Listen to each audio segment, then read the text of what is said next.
तो हेलो दोस्तों, welcome to my channel. आज की जो हमारी वीडियो है वो जेई मेंस 2026 के फिजिक्स के कंसेप्ट पे है, सर्कुलर मोशन। अब सर्कुलर मोशन पे जो क्वेश्चन पूछा था 2026 के, उसके एक क्वेश्चन यहाँ पे सॉल्व कर रहा हूँ। देखो, क्वेश्चन आपके सामने है। क्वेश्चन में बोला है कि एक 0.5 kg का मास है, एक 0.5 kg का मास है। हाँ, is in contact against the inner wall of cylindrical drum. मतलब एक सिलेंड्रिकल ड्रम है, इस तरह का एक ड्रम है, उसके इनर कांटेक्ट में एक 5 kg का मास है। यहाँ पे एक मास है ड्रम पे, ठीक है।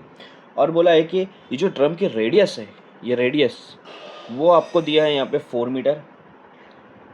और ये जो मास है ये रोटेट कर रहा है इस ड्रम के अराउंड में, वर्टिकल एक्सिस पे रोटेट कर रहा है, वर्टिकल एक्सिस के अराउंड में रोटेट कर रहा है। अगर कोई चीज़ वर्टिकल एक्सिस के अराउंड में रोटेट कर रही है तो उसको हॉरिजॉन्टल सर्कुलर मोशन में रोटेट होना होता है, ठीक है। आगे बोला है minimum rotational speed of a drum to enable the mass to remain stuck to the wall without falling is 5 radian per second. Minimum angular velocity आपको दी है 5 रेडियन पर सेकंड। इसकी कम से कम एंगुलर वेलोसिटी दी है, मतलब जिसके बाद वो नीचे गिर जाएगा, इससे कम स्पीड आप नहीं रख सकते हो। आगे जी दिया है आपको, तो पूछा है कि कोएफिशिएंट ऑफ फ्रिक्शन क्या होगा। ये जो आपका न्यूमेरिकल है, ये जो आपका क्वेश्चन है, ये क्वेश्चन बेस्ड है वॉल ऑफ डेथ पे। वॉल ऑफ डेथ आप सबने पढ़ा है।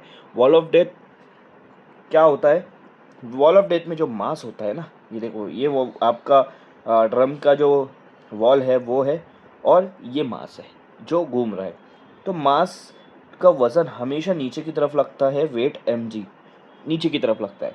और आपका जो वॉल है वो वर्टिकल है, तो उसके परपेंडिकुलर डायरेक्शन में आपको मिलेगा नॉर्मल रिएक्शन, ठीक है। हाँ, अब ये इस तरह का सर्कल घूम रहा है, तो सर्कल के बाहर आपको यह सेंट्रीपिटल फोर्स मिल जाएगा mv²/r, या फिर यहाँ पे ओमेगा दी है तो आप यहाँ पे mr⍵² भी यूज़ कर सकते हो, ठीक है। क्योंकि हमको यहाँ पे वेलोसिटी नहीं दी है तो हम यहाँ पे यूज़ करेंगे mr⍵², ये बाहर वाला फोर्स, ठीक है। और फिर ये जो वेट है उसको बैलेंस ऊपर कौन करता है? Friction force, Fs, static friction force. ये 4 फोर्स आपके सामने है, ठीक है। एन को कौन बराबर कर रहा है? mr⍵²। मतलब एक्स एक्सिस के फोर्स को आप बराबर कर लो, ये आपका फर्स्ट इक्वेशन हो गया। n is equal to mr², और Fs और mg ये एक दूसरे को बराबर कर रहे हैं, इक्वल कर रहे हैं, ठीक है। Fs is equal to mg। अब आपको एक चीज़ समझना पड़ेगा कि इस कंडीशन में Fs minimum should be is equal to μs, mu और n, सॉरी, Fs की वैल्यू म्यू और n से लेस देन होना चाहिए यहाँ पे, ठीक है, या इक्वल टू और लेस देन होना चाहिए, तो मैं इक्वल टू लिख रहा हूँ, ठीक है।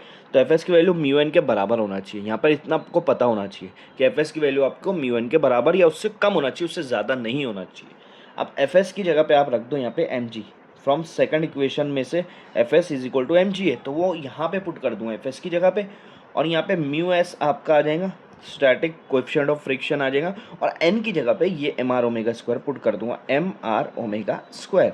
देखो, ये जो इक्वेशन है इसमें Fs की जगह पे mg यहाँ पे पुट कर दिया, म्यू एस वैसा का वैसा रखा, n की जगह पे mr⍵² पुट कर दिया, m और m कैंसिल हो जाएगा। आपको क्या निकालना है? Static friction, coefficient of static friction निकालना है ना।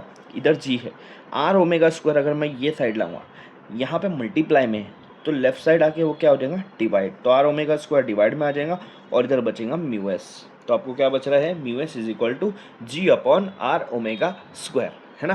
हाँ, अब इसका आंसर निकालेंगे हम लोग। तो म्यू एस अगर आपको निकालना है, g की वैल्यू क्या है? g आपका 10 है, तो g की जगह 10 रख देंगे, वो कंसिडर करने बोला है उन्होंने। r आपका क्या रेडियस? रेडियस है 4, ओके। और ⍵² क्या है? ओमेगा क्या है आपके पास? 5, तो 5 का स्क्वायर करना है आपको, ठीक है। ऊपर 10 है, नीचे 4, 5 का स्क्वायर कितना हो जाएगा? 25। अब मुझे बताओ 25 फोर्जा कितना होता है?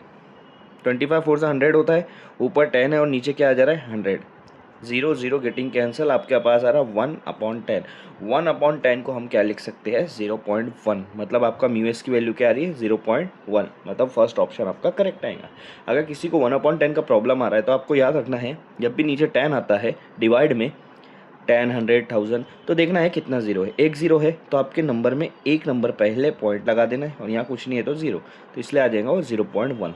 तो इस क्वेश्चन का आंसर आपका आ गया 0.1।